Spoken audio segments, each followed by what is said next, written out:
Hello. Sorry, guys. We are starting early today. Ron Swan is doing a live. I didn't realize it.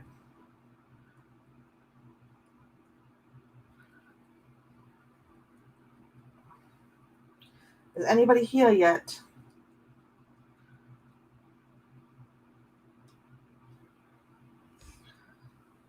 Okay. 1 second.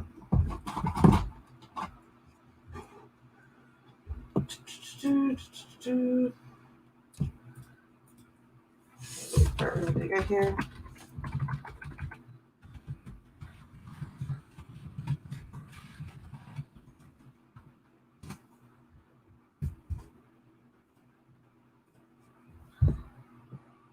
Is anybody here yet?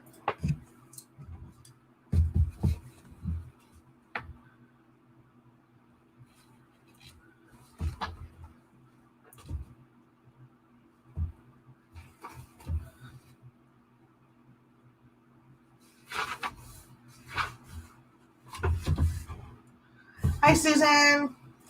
I look terrible. I was going to do my makeup today, but I didn't know that Ron is having a live. Hi, Charlotte. So we're starting early. I look like crap. I wasn't feeling good yesterday, and then I woke up in the morning for the kids' breakfast, and then fell asleep out on the floor while they were doing stuff. So I look like crap. But I'll show you guys a little preview of the non-king thing. Let me show you. Since you guys are here, we'll wait for people to gather. Let me see. So this one's going to be very intense. Hold on, I have to look at my phone. There's a bit of a lag. So this is part of it. Hopefully it doesn't freeze. So I'll show you a little bit of a preview. The music is so sad, guys. It's so sad. So just a little bit of a preview.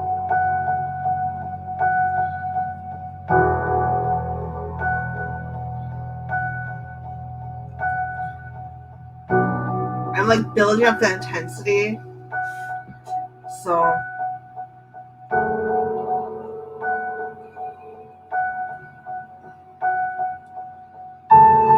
how sad is that? The music's gonna go way down though.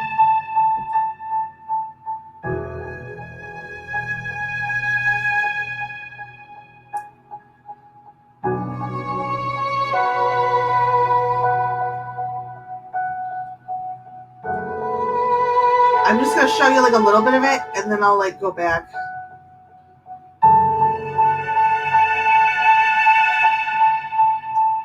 After defeating the Chinese nationalist troops in Shanghai in November 1937, the Japanese... Also, there will be pictures of dead bodies in scenes of like almost rape, but not really.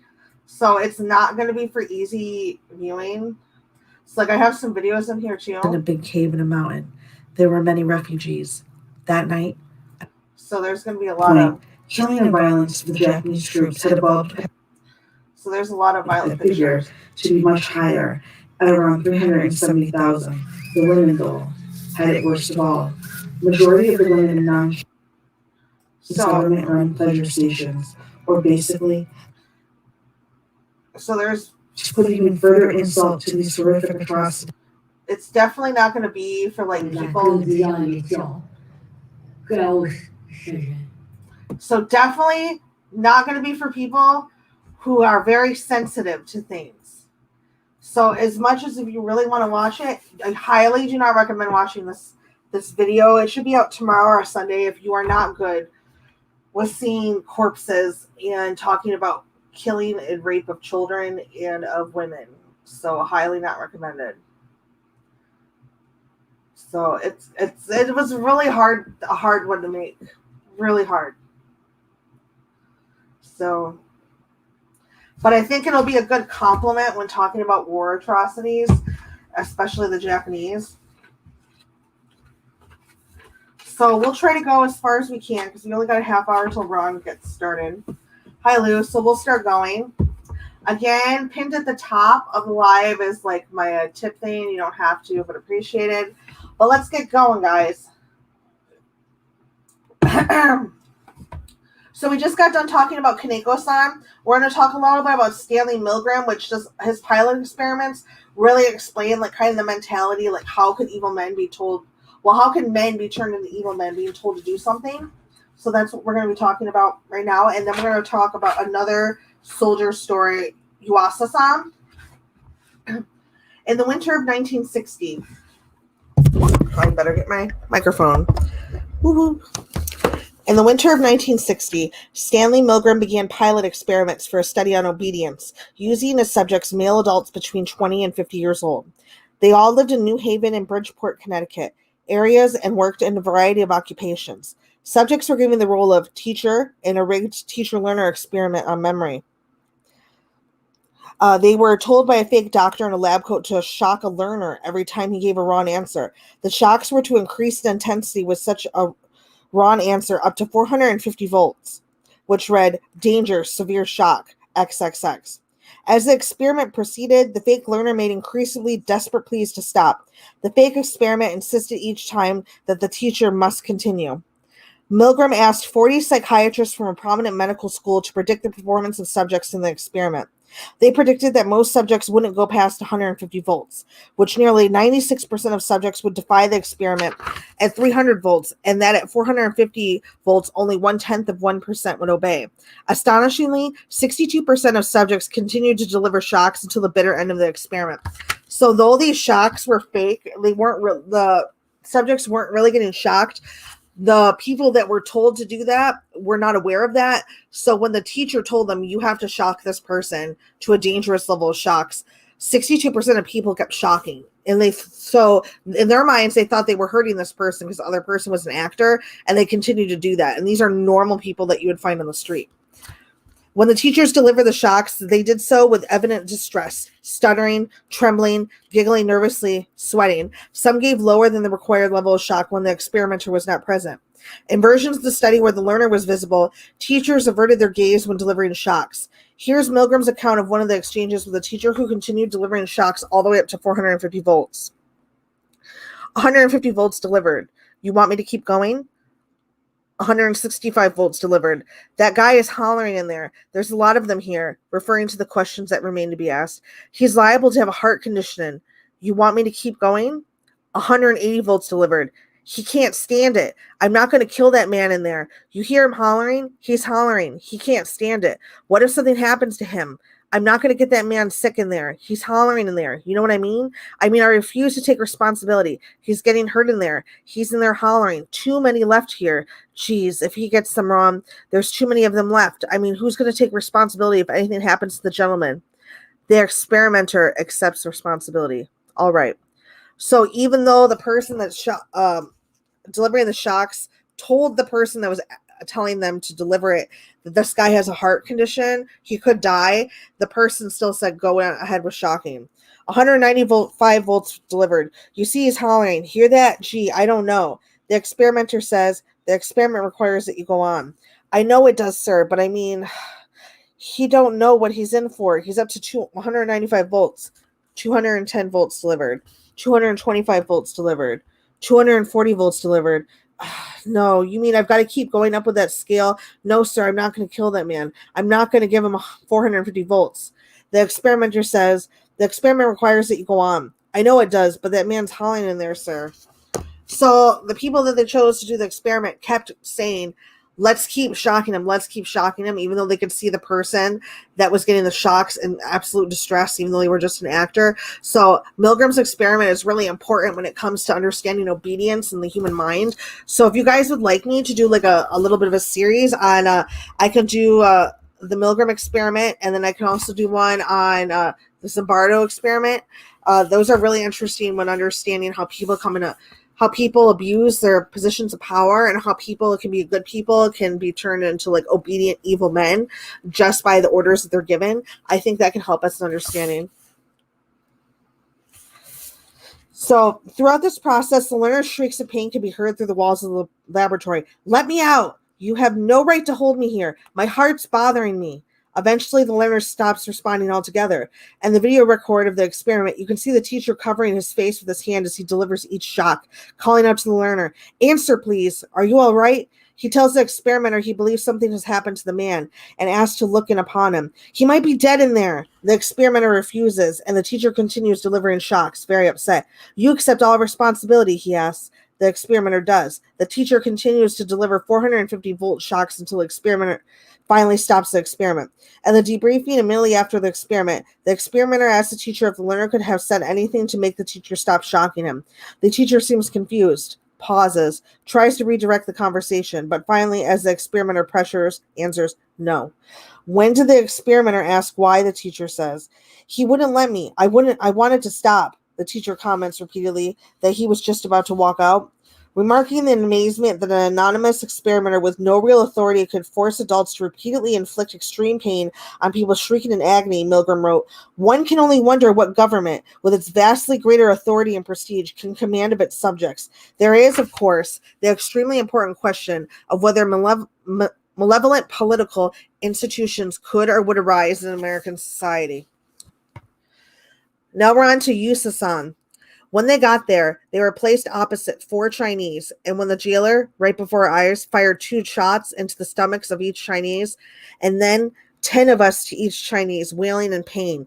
We went to different rooms and practiced surgery. We practiced removing bullets from the bodies. Our orders were to keep them alive until the bullets were removed. But because we were not very good, everyone died in the middle of the surgery. I think perhaps they fainted in agony and had painful deaths.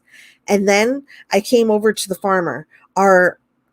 Our unclear, something like he said something they couldn't understand, pushed that farmer up the operating table, but he retreated, stepped back. I was in a tough situation. He was pushing and struggling in front of me.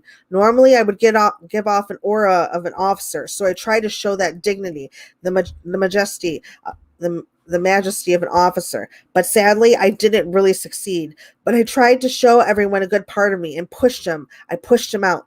The farmer gave in and with his head down went over to the operating table and he put his hands on top of the table. I remember I had done something to impress everyone, show them a good part of me. I remember I was proud of myself. When the farmer walked over there, this was something I was proud of. I'd done something impressive, and I was proud, but this farmer didn't try to go onto the operating table. It fell to the nurse to put him on there, and the nurse said, I'm going to give you some drugs, administer some drugs. It won't hurt. Just lie down, she said.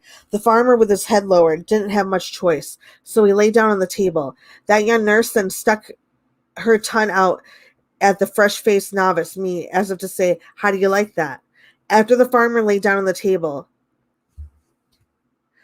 I was of the unit doctor's training session.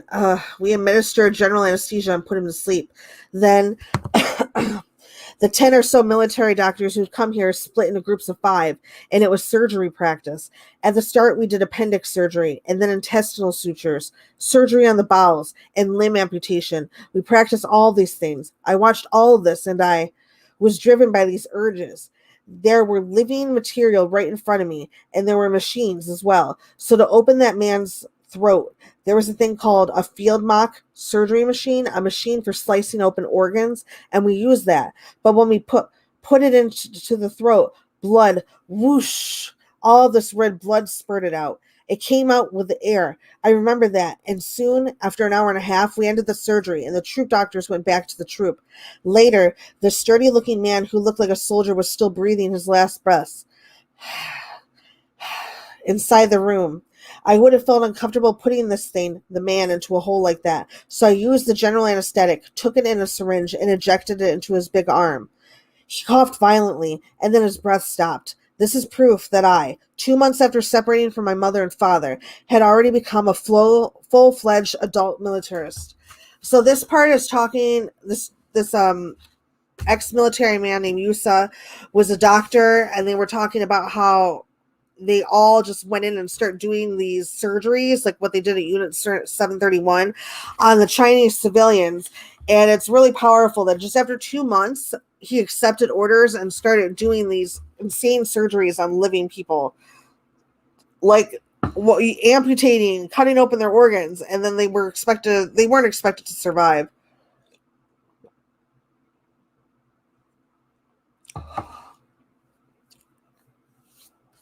And contrarian. I did a live stream on Unit 731.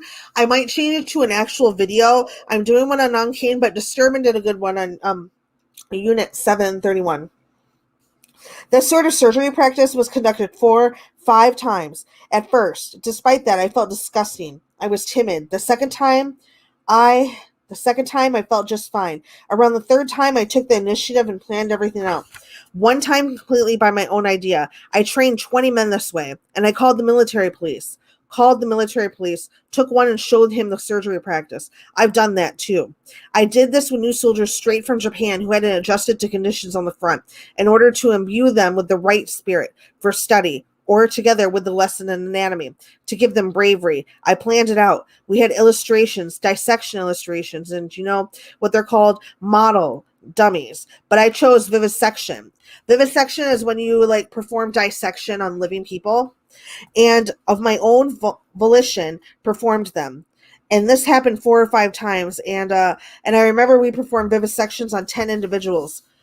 So now James is asking him, so did you, doctor, at the time, take pleasure in your art, feel good about it, or perhaps take joy in it, that sort of thing? Did you feel anything like that at the time? He responded, yes. It was a feeling like, I did it. Yes, I was never really conscious of the rawness of the fact that I was killing people. So the Japanese government put it into the minds of these doctors that they were doing something like learning, education, helping with strengthening the Japanese, what's the word I'm looking for? Japanese, I lost the word. Japanese, it starts with a P. Okay, the Japanese Empire. So, like, they didn't feel like they were doing anything wrong.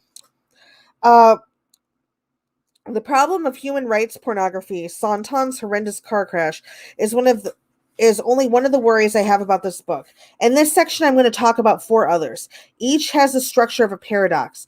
They include the paradox of trauma, the paradox of evil, the paradox of narcissism, and the paradox of writing.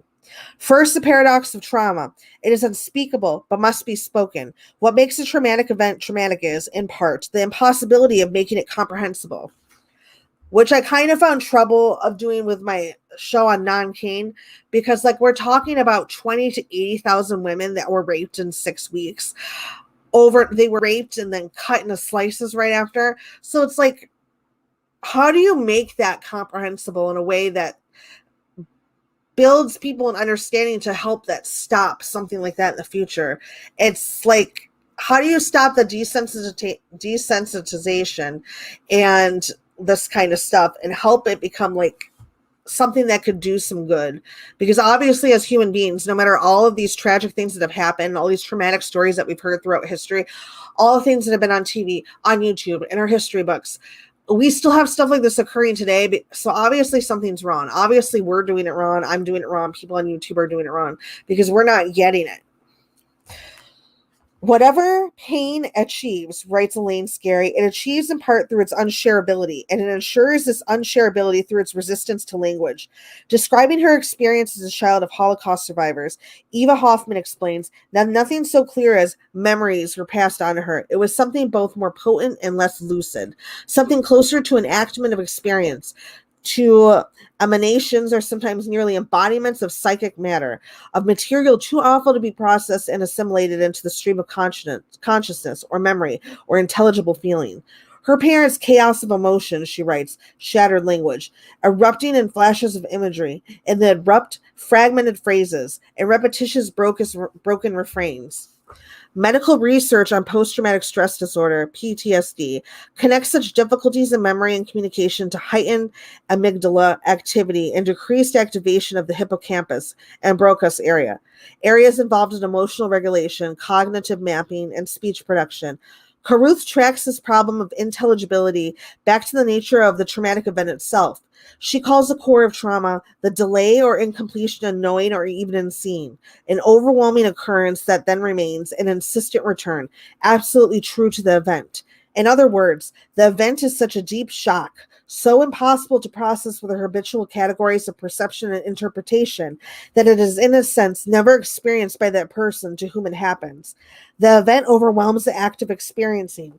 And because of the event thereby permanently escapes understanding, because it resists incorporation into the map of memory that makes up personality. The survivor must continually return to it. The event demands perpetual replay. The psyche recursively attempts and fails to gain control over trauma through the varieties of repetition, through the returns of nightmare, flashback, hallucination, and displaced anxiety, returns that are testament to the impossibility of ever fully understanding and thus closing the trauma. If trauma is, in the sense, not simply cognition resistant, but non cognitive, then there are serious costs to putting trauma into words. Carruth writes, beyond the loss of precision, there is another, more profound disappearance, the loss precisely of the event's essential incomprehensibility, the force of an affront to understanding. Writer and teacher Patricia Hampel recalls one of her students, Mr. Hennel, an elderly man from a creative writing class she taught at the Jewish Community Center in St. Paul, Minnesota. He did not like the word Holocaust, she writes. He did not approve of the package, the tidiness the word made of chaos, bundling up so much in its furious sound. Hampel friend, human rights lawyer Barbara Fry, commented to me that this kind of felicity is precisely why trial narratives do not aim for understanding in the deep sense, but rather for a certain type of justice for certain selected victims. Paradoxically, Fry speculates, only fictional accounts can come close, though still inadequately, to creating an understanding of trauma. So I think that's interesting, especially when it comes to like a book like this. So how can you tell the story that must and cannot be told? Hoffman describes the difficulty. To make a sequential narrative of what happened would have been to make it indecently rational, what had been obscenely irrational. It would have been to normalize through familiar form an utterly aberrant content. One was not to make a nice story out of a loathsome cruelty and piercing, causeless hurt. Converting deep shock into coherent life narrative makes comprehensible stories out of incomprehensible atrocities is a belittlement. Atrocity gets turned into something else, something lesser when we put it into words. Filmmaker Claude Lanzmann, director of the documentary Show Up, puts it bluntly, there is an absolute obscenity in the very project of understanding. Discussing the Armenian genocide, David Ing and David Kazajan explains the problem this way. The world now has a genre for genocide, a genre with rules about what counts as genocide talk, and these rules are a painful match for personal trauma. The discourse of genocide, they claim, is a discourse of evidence, archives, and proof. Indeed, it is a discourse that transforms genocide into archive, that converts eyewitness accounts into so many pieces of evidence. By claiming they represent the totality of such an event, through quantifiable data, they argue, the discourse of genocide paradoxically replicates the very calculable logic by which Ottoman authorities organized the deportations and killing of Armenians. The demands of genocide discourse, Mark Nikian explains, are forever depossessing the victims of his own memory. The executioner that we bear in the depths of ourselves always exhorts us, speak, say the truth, prove if you can, and we obey him incessantly.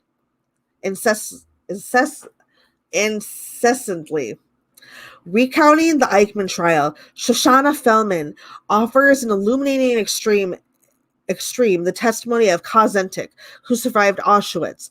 Physically sick with anxiety on the witness stand, Kazentik began rambling in a manner deemed inappropriate to courtroom protocols. When the judge admonished him, calling him to order, he collapsed and lost consciousness. He never finished his testimony. Fellman summarized the incident. The law is a straitjacket to tame history. That's very powerful. The law is a straitjacket to tame history. That's very powerful. This judicial genre may sound pitiless, but according to many critics, the therapy genre is a little better. The work of human rights involves creating narratives for trauma, narratives that somehow follow a predictable pattern. Crisis and confusion proceeds to clarity. Clarity proceeds to action and rescue. Rescue is followed by redress through sharing, healing, and justice. Sometimes, Alan Feldman charges, this pattern transforms the victim of political terror into a commodity artifact for a marketplace of public emotion. This is, the survivor's trauma is publicly re-narrated in a way that is sufficiently general to be accessible to a mass market audience, and it is then processed according to a generic conventions that help achieve therapeutic closure, a cathartic break with the past that allows community, national, and international movement forward. But, warns Feldman, citing the Argentinian Plaza de Mayo mothers, who refuse a final state-sponsored memorial for their disappeared children, collective remembrance of the general can feel like a private forgetting of the individual, and memorialization can also feel like a final deletion. Ugh. This kind of makes me think what I'm doing on YouTube.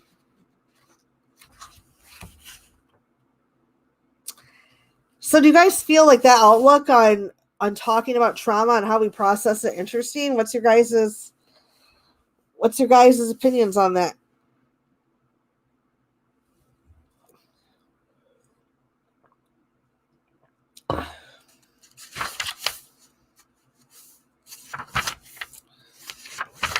Oh, the thing you share. Oh man. But it makes me like wonder, like, do we lose the real event? Like the realness of the situation the more we tell the story? One way of responding to those and other concerns about the terrible difficulties of representing trauma is to call for silence. The call for silence after catastrophe can be a way of respecting, even hallowing. To treat the disaster as unspeakable is to treat it to beyond as transcendent. The lexicon of such accounts often shadows the divine. For children of Holocaust survivors, Hoffman writes, the rhetoric of the unfathomable and unspeakable echoes a childhood sense of an incomprehensible cosmos, of sacred or demonic forces. It is finally a rhetoric of awe, an unintentional sacralization. Maurice Blanchett, who lived in France during the Nazi occupation, writes of the disaster. But the danger of words and the rhetorical insignificance is perhaps that they claim to evoke the annihilation where all sinks always, without hearing the be silent addressed to those who have known only partially or from the distance interruption of history. For some, however, this rhetoric of mystery is not only or not always a way of hallowing. It can also be a way of ignoring. Yehuda Bauer critiques this approach to the Holocaust as an elegant form of escapism. Dominic LeCapra warns that the impulsive towards sacralization it is also an impulse towards silent awe. And Alvin Rosenfield declares, if it is a blasphemy then to attempt to write about the Holocaust and an injustice against the victims, how much greater the injustice and more terrible the blasphemy to remain silent.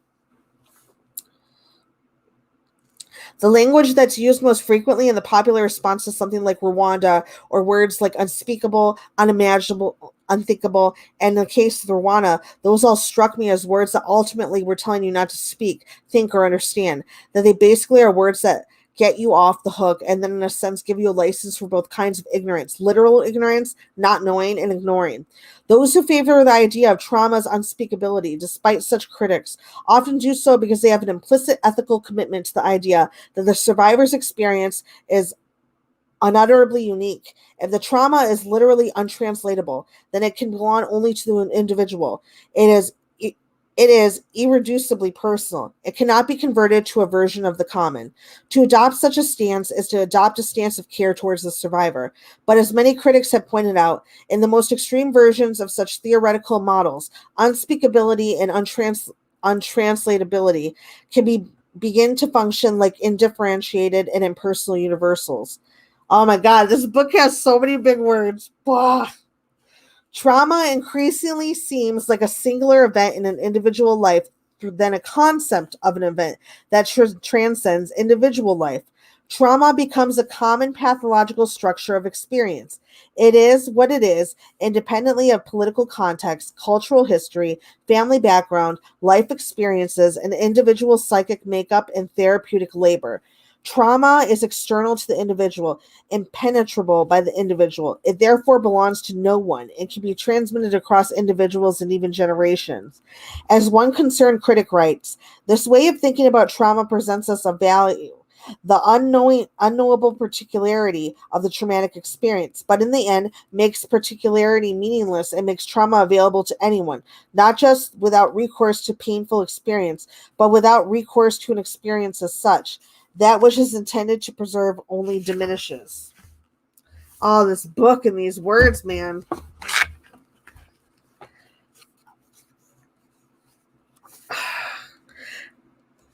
Oh, okay. This brings me to the second difficulty I've had writing this book. Trying to understand traumatic events is much like trying to understand the perpetrators of traumatic events. That is, to understand them as real humans rather than mystified monsters. There is a similar paradox. We might be called the paradox of evil. Conceptualizing perpetrators as people we can understand is a moral affront, and refusing to conceptualize perpetrators as people we can understand it as a moral affront. In other words, we must and must not demonize them. We must not demonize because to demonize is to adopt a stance that shares features with the demonic, namely a dismissal of others' full humanity. There is no mere theoretical concern. When moral outrage becomes, as its extreme, moral rejection of the other, it can become difficult to distinguish from hate, just as the cry for justice can become difficult to distinguish from the cry for retribution. This has consequences that are not only dangerously political, but also deeply interior. When we demonize, we are committing ourselves to an idea about who the other is and to the idea about who we are. To demonize, moreover, is to promote a vision of the otherness of evil that shuts down not just the possibility of reconciliation, but also the possibility of prevention. If we allow ourselves to imagine that evil is somewhat extraordinary, somehow beyond the human, then we can never identify and address the very ordinary situational and organizational features that regularly produce it. That is important. When we say that somebody is so evil, like when we were talking about like a Ron channel, something so evil to be a pedophile, like that's the ultimate evil. Like if we just put evil on this pedestal that's so unfathomable, so unimaginable, we're gonna have trouble identifying it. We're gonna try to like make sense of it, but in a way where we're like in the back seat, where if we put something not to demonize it in evil in such a way to where it's unexplainable, we can at least break it down more precisely, if anybody gets what this is talking about.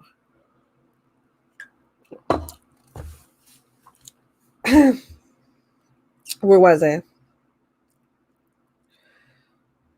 And finally, othering the evil leads to eviling the other. Over time, as Charles Matthews characterizes the view, a culture's overly close association of the term promotes a conflation, so that we fear otherness and label it evil and see in the other only things that we fear. Ultimately, all externality, all that is strange is evil to us. This book is wordy. A little bit wordy, guys. Do you guys find it interesting so far? Hi, free agent. I hope some of this is interesting and thought-provoking. I know we're getting to the stories. They're riddled throughout the book. If we do not maintain our sense of otherness of evil, however, we lose our capacity for making cruel philosophical distinctions. Our feelings that some acts defy comprehension, that they are alien to our nature, isn't a mere feeling. It's an indicator of categorical distinctions. Our moral language is impoverished if it cannot account for those acts that shock our conscience, acts whose enormity cannot be encompassed by the language of the wrong, bad, or even wicked. We need to conceptually distinguish such acts both as a matter of respect for the truth value in our emotions and as a matter of respect for the survivors and the dead. On top of that, when we lose our sense of the otherness of evil, we also lose our hate, and this is a loss. Hatred is a matter of profound rejection, argues Claudia Card, and rejection can be good. To reject is to clarify and solidify one's sense of self and one's moral commitments. When we call something evil, we are not only denying that we could have anything in common with it, we are also committing ourselves to act consistently with this denial. The hatred that evil calls out in us can, in a way, be energizing to our sense of moral purpose. Finally, when we lose our sense of otherness of evil, when we turn it into something common or seek to understand its situational and organizational causes, we compare. Oh, here's a big word. Compare. I found a word I can't pronounce. We come perilously close to excusing or accepting it. Oh, Jean-Jacques Rousseau, that any man to whom crimes of I'm the worst sociologist ever. Crimes of Phaedra or Medea were told beforehand would hate them more at the beginning of the play than at the end. Nothing in our own time has dramatized the risk of demystifying evil more furiously than the controversy surrounding Hannah Arendt's banality of evil thesis. The trouble with Eichmann, Arendt wrote, was precisely that so many were like him, and that the many were neither perverted nor sadistic, that they were and are still terribly and terrifyingly normal. And again elsewhere, the sad truth of the matter is that most evil is done by people who never made up their minds to be or do either evil or good. Many readings Art for the first time in 1963 felt that in helping us to understand Eichmann as somebody like us, Art had taken something from us. That with Eichmann's unriddling, something important had been lost, much in some way that you lose the cognitive affront of trauma when you seek to put it into language, make it understandable, or try to explain it in a way that people can relate to. Denying Eichmann unique monstrosity in a way, Ardent did felt like an insult to the survivors of the dead. No banality of man, Norman Podhoretz protested, could have done so hugely evil a job as well. Perhaps it is true, admits Harold Rosenberg, that aging war criminals do look just like other people. And perhaps it is true that, to some degree, punishment is always metered out to a stranger who bears the criminal name. The real criminals, he writes, have been carried off by history and will never return. In their place has been left a group of aging stand-ins, sick and trembling with fear. Judgment will be pronounced in a roundup of impersonators, collections of human dummies borrowed from the waxworks museums. But to commiserate with these old men as human beings, Rosenberg insists, is intellectually degrading and morally degenerate. But, cried a voice in the balcony at Eichmann's trial in Jerusalem, you should have seen him in his colonel's uniform. Yes, the trial is about the other creature empowered to dispatch millions to destruction, not this pathetic organism anxiously following the proceedings through his earphones. The fabulous malefactor, through locked forever into the interval of the past and no longer accessible to the living, cannot be allowed to rest in this perfect refuge. Oh, this is quite intense.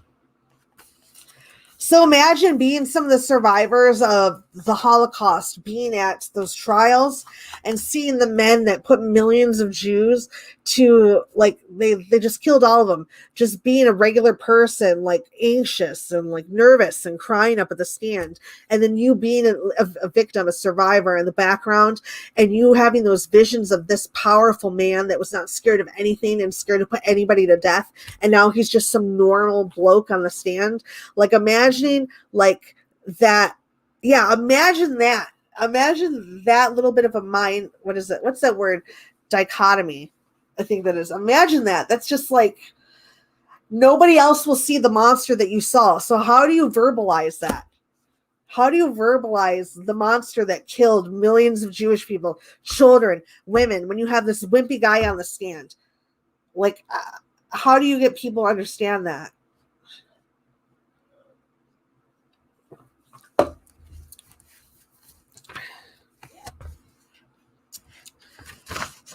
We're going to have to go soon because Ron's about to start his live, but I'm going to keep reading as far as I can. Saul Bellow expresses a representative contempt for art through his character Arthur Samlier. The idea of making the century's greatest crime look dull is not banal. Intellectuals do not understand, he continues. Everybody knows what murder is. That is a very old human knowledge. The best and purest human beings from the beginning of time have understood that life is sacred. To divide that old understanding is not banality. There was a conspiracy against the sacredness of life. Banality is the adoptive disguise of a very powerful will to abolish conscience. It is Is such a project trivial? Only if human life is trivial. For Bellows, as for others, the effort to understand assaults on our moral world can feel like an assault on our moral world. In The Reader, Bernard Schlick characterizes what might be called the Eichmann problem as a matter of our competing public and private selves. I wanted simultaneously to understand Hannah's crime and to condemn it. His protagonist explains of the woman he loved after he discovers she is a Nazi war criminal, responsible for deaths of hundreds of Jewish women locked in a burning church. But it was too terrible for that. When I tried to understand it, I had the feeling I was failing to condemn it as as it must be condemned. When I condemned it as it must be condemned, there was no room for understanding. I wanted to pose myself both tasks, understanding and condemnation. But it was impossible to do both. So I'm gonna underline that. I think that's important, that when you condemn something or call something evil off the bat, you fail to understand it. So we have to figure out a way to balance understanding and condemning something or calling it evil at the same time in order to make it worth. The difficulty of sorting out the public and private is central to the third worry I have about in this book, the paradox of narcissism. I first publicly shared material from these confessions in a reading I gave at university in South Korea. There had been talk that representatives from a survivors group would be in the audience. I was anxious. A friend in the audience, Ben, teased me afterward, saying I spent almost all my time apologizing for what I was doing, apologizing for trying to understand the perpetrator as humans rather than monsters, for presuming to put atrocity and trauma into words, for the human rights pornography of it. Human rights pornography. That's an interesting label. I'm gonna underline that. I always underline stuff just because you never know. And then in what approached a neurotic comedy, I spent time apologizing for apologizing because it seemed to me apologizing is a way of putting the self and it motivations at center stage. And it felt wrong to put my little internal dramas at center stage amid such epical horrors. I think that's where we might stop. We'll probably read more on tomorrow, to be honest. How many pages is this book? We're almost a quarter of the way through. Well, half of a halfway and a bit of fractions. So this book no, we're not. It goes into 224. We're on page 38. I thought we were on 48. My bad. So I think at the end of this book, we'll kind of have a talk where we talk about everything and then talk about how topics on YouTube and that we want to watch that draws us into it, we'll kind of talk about it in that aspects. But then we'll also talk about the men. The men are going to come. We talked about Yuasa-san and Kaneko-san. There's 3 or 4 men left in the book. So I think it'll be interesting. So if there's anybody still listening. Also, Ron's about to have a stream soon too. So let me link his. Ron has more waiting in his damn stream than I ever have in mine, but that's okay. That's okay. Jerk off! Still unemployed I am, but how are you? How are things in the center of hell? This is Ron's stream. Oh, you've been listening. Good. I'm not crazy. Jerk off. Ron's channel is kind of gone right now, so that's his new channel link there. So you're welcome. We're still reading. This book is interesting. It's fascinating. And I just got other books too. I got 4 books in the mail. So yeah, Ron's stream is about to start in 3 minutes. And then all my socials and my donation links are here. Don't have to donate. That's appreciated. I'm glad that everybody's enjoying the book so far. So I think we'll head over there. I just want to let everybody know that I love you. Sorry that I moved the times around. Sorry that I moved the dates around. Sorry about yesterday's stream. It's going to be a fun stream, but I was just so out of my mind depressed. I was so tired that it was hard to get up to do anything. But it's Friday and I haven't got called for a new job yet. So I'm assuming that I'm not going to be working next week, unfortunately. So we have a lot of time to read the book. We might read the book every day. I might just sit here and read the book for 4 hours. I don't know. I don't have anything better else to do with my life right now. So, but gotta go. I love everyone. Love you too, Susan, Jarkoff, Free Agent, James, Lou, Ray J, Cherry, Shelby, Ellis, Contrarian, Lou, should I get it with Shelby, Susan, Charlotte. Is that everyone? I'm pretty sure some people left. I love you guys, and I'll talk to you later.